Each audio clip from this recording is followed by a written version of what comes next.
Hello everyone, আমি ঋতুপর্ণা আর আপনারা দেখছেন আমার চ্যানেল ঋতুস প্যাশন ব্লগ। সুপ্রভাত সবাইকে। আর সকাল মানেই সমস্ত কাজের শুরু, ব্যস্ততা শুরু। আর সবার মাঝে সকাল মানেই দিনটা শুরু হয় একটা খুব সুন্দর মোড দিয়ে, আর একমাত্র নিঃশ্বাস ফেলার কোনো দম নেই। তো সকাল থেকে আমি স্নান করে রেডি হয়ে গেছি পুজো দেবো বলে।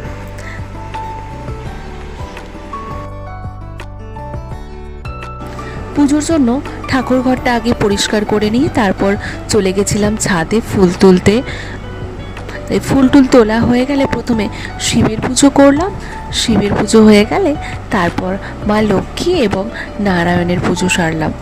তো সকালের পুজো সারা হয়ে গেলে এবার আমার দুপুরের রান্নাবান্না রেডি করতে হবে।